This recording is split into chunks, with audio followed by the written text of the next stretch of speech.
Hello বন্ধুরা, welcome to my channel Barnali kitchen আর lifestyle ব্লগে সবাইকে অনেক অনেক ভালোবাসা। সবাই কেমন আছো? আশা করছি সবাই খুব ভালো আছো, আমিও খুব ভালো আছি। আজকে আমি তোমাদের সাথে একটা শুটকি মাছের রেসিপি শেয়ার করছি। হয়তো রেসিপিটা অনেক কারোর অপছন্দও হতে পারে, তো চলো সম্পূর্ণ ভিডিও দেখতে থাকো। দেখো, এখানে আমি লোটে শুটকি মাছ নিয়ে নিয়েছি। তো এই শুটকি মাছটা তোমরা কে কে খেয়েছো অবশ্যই কমেন্ট করে জানাবে, আর যারা যারা চেনো তারাও আমাকে অবশ্যই কমেন্টের মাধ্যমে জানিও।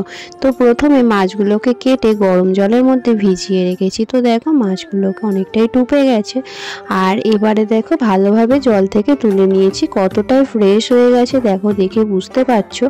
আর এটা খেতে খুবই ভালো লাগে, তো যারা খাও তারা অবশ্যই জানো।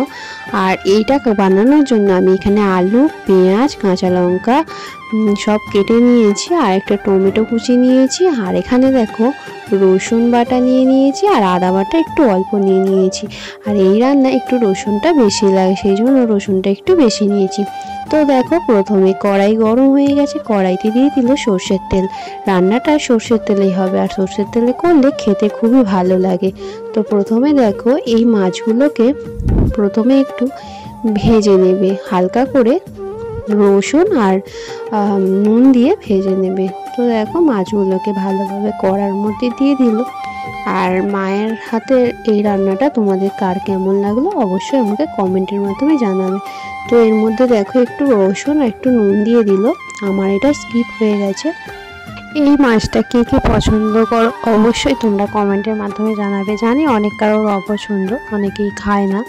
তো যাই হোক, যারা যারা ভালোবাসে তারা অবশ্যই জানিও, আর রান্নাটা কেমন হলো সেটাও অবশ্যই তোমরা কমেন্টের মাধ্যমে জানাবে। দেখো মাছটা কিন্তু নুন আর ওই যে রসুন বাটা দিয়েছিল অল্প একটু, সেটা দিয়ে একটু ভেজে নিয়েছে।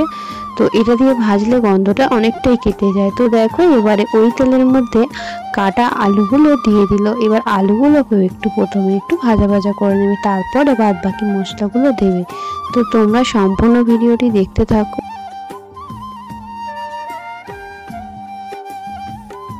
আলুগুলো লাল লাল করে ভাজা হয়ে গেছে দেখো। এবারে এর মধ্যে যে পেঁয়াজ আর কাঁচা লঙ্কা কুচি ছিল, তো পেঁয়াজ আর কাঁচা লঙ্কা কুচিটা এর মধ্যে দিয়ে দিল।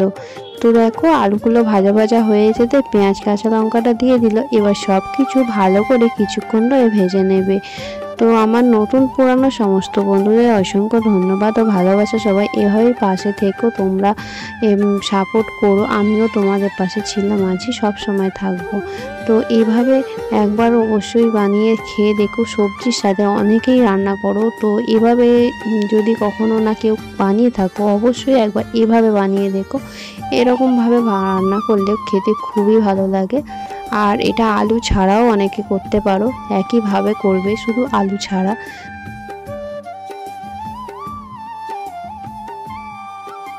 আলু পেঁয়াজটা একটু ভাজা ভাজা হয়ে গেছে। এবারে দেখো রসুন বাটাটা দিয়ে দিল। তো রসুন বাটাটা দিয়েও এবার বেশ কিছুক্ষণ একটু ভালো করে ভাজা ভাজা করে নেবে, যতক্ষণ না পর্যন্ত রসুনের কাঁচা গন্ধটা যাচ্ছে। তো দেখো রসুনটা দিয়ে ভালো করে ভাজা ভাজা করে নেওয়ার সময় আবারও একটু তেল দিয়ে দিল।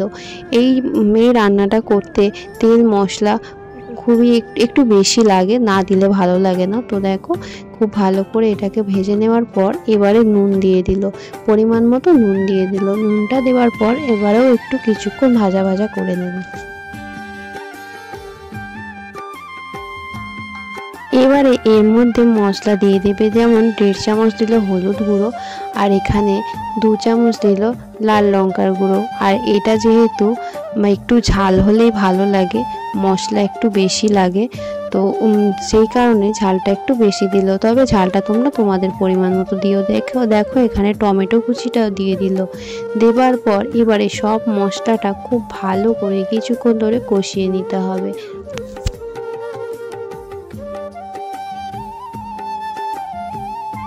কষাতে কষাতে যে ভেজে রাখা মাছটা ছিল ওই মাছটাও এর মধ্যে দিয়ে দিল। এবারে সব কিছু খুব ভালো করে কিছুক্ষণ ধরে কষিয়ে নিতে হবে। এটা যত বেশিক্ষণ কষাবে ততই ভালো, তো রান্নার স্বাদটা তত বেশি হবে। তো দেখেই বুঝতে পারছো মশলাটা খুব ভালো করে আমাদের কষানো হয়ে এসেছে। আরও একটু কষিয়ে নেবে, যেহেতু এখনও আদা বাটা দেয়নি। তো আদা বাটা দেওয়া হয়ে গেলেও আবারও একটু কিছুক্ষণ ধরে কষিয়ে নেবে। আদাটা একটু শেষেই দেয়। তো এবারে দেখো এর মধ্যে আদা বাটাটা দিয়ে দিল। তো আদাটা একেবারেই অল্প দিয়েছে, কারণ এতে আদা খুব বেশি দিতে লাগে না, এতে রসুনটা একটু বেশি লাগে। তো কষাতে কষাতে একটু জল দিয়ে দিয়েছিল। তো জল দিয়ে খুব ভালো করে মশলাটা কষিয়ে নিচ্ছে। দেখো এবারে খুব ভালোভাবে কষানো হয়ে গেছে, এবার পরিমাণ মতো জল দিয়ে দিল। তো জলটা আলুটা সিদ্ধ হওয়ার জন্য যতটা পরিমাণ জল লাগে তো ঠিক ততটা পরিমাণে জল দিল। এবারে আলুটা সিদ্ধ হওয়ার জন্য একটা ঢাকনা দিয়ে ঢাকা দিয়ে দেবে। তো দেখো একটা ঢাকনা দিয়ে ঢাকা দিয়ে দিলে আলুটা সিদ্ধ হোক, আমি আবারও তোমাদের সাথে দেখা করব। আজ তোমাদেরকে একটা কথা জানিয়ে রাখি, তোমরা যে বর্ণালী কিচেন সাপোর্ট 2 দেখছো আইডিটা, এই আইডি থেকে আমি তোমাদের ভিডিও দেখি, তোমরা নিশ্চয়ই জানো। আর আরও একটা আইডি তোমাদেরকে আমি দেখাচ্ছি, বর্ণালী কিচেন সাপোর্ট আইডি। তো এটাও তোমরা দেখে বুঝতে পারছো এই আইডি থেকে তোমাদের ভিডিও দেখি। আইফোন থেকে ভিডিও করছি সেটা তো আমার মেন আইডি। আমি কিন্তু 3টে আলাদা আলাদা নেট থেকে ভিডিও দেখি, আমার একটা ফোনে 2-3টে আইডি না। আমি তোমাদের ভিডিও খুব ভালোভাবেই দেখি, কিন্তু সেই অনুযায়ী অনেক কেউ আছো আমার ভিডিও ঠিকঠাকভাবে দেখো না। তোমরা আমার ভিডিও ভালো করে দেখো, আমিও তোমাদের ভিডিও খুব ভালো করে দেখবো। কিছুক্ষণ পর দেখো ঢাকাটা খুলে নিল। এবারে দেখো রান্নাটা অনেকটাই হয়ে এসেছে, কিন্তু ঝোলটা এতটা থাকবে না, একেবারে কমে যাবে। তো এখানে দেখে নিচ্ছিল আলুটা সিদ্ধ হয়েছে কিনা। দেখো আলুটাও সিদ্ধ হয়ে গেছে, আর মাছটাও খুব সুন্দরভাবে গলে গেছে। তো এভাবে রান্না করলে রান্নাটা খুবই ভালো খেতে হয়। তোমরা যারা খাও তারা জানবে। শীতের সময় কম বেশি এই মাছটা অনেকেই পছন্দ করে, আর অনেকেই অপছন্দ। তো যাই হোক, দেখো এর মধ্যে এবারে জিরে গুঁড়োটা দিয়ে দিল। তো জিরে গুঁড়োটা দেওয়ার পরে খুব ভালো করে এটাকে মিশিয়ে নেবে। তো আমাদের রান্নাটা কিন্তু প্রায় হয়ে গেছে, এবারে এটাকে নামিয়ে নেবে। দেখো ঝোলটাও অনেকটা কমে এসেছে। আজকের রেসিপিটি যদি তোমাদের ভালো লেগে থাকে অবশ্যই তোমরা কমেন্টের মাধ্যমে জানাবে, আর যারা যারা লাইক করেন তারা অবশ্যই একটা লাইক করে দিও। আর দেখো দেখতে যতটা ভালো লাগছে, খেতে কিন্তু খুবই টেস্টি হয়েছিল। যারা যারা যারা এখনো পর্যন্ত আমার চ্যানেলটি সাবস্ক্রাইব করোনি তারা চ্যানেলটি সাবস্ক্রাইব করে পাশে থেকো, পাশে থাকা বেল আইকনটি ক্লিক করে রেখো, যাতে পরবর্তী ভিডিও নোটিফিকেশন তোমাদের কাছে খুব তাড়াতাড়ি পৌঁছে যায়। তো এবারে দেখো আমার রান্নাটা পুরোপুরি রেডি হয়ে গেছে। তো দেখতে দেখো কত সুন্দর লাগছে, আর যারা যারা খাও তারা আশা করি বুঝতে পারছো।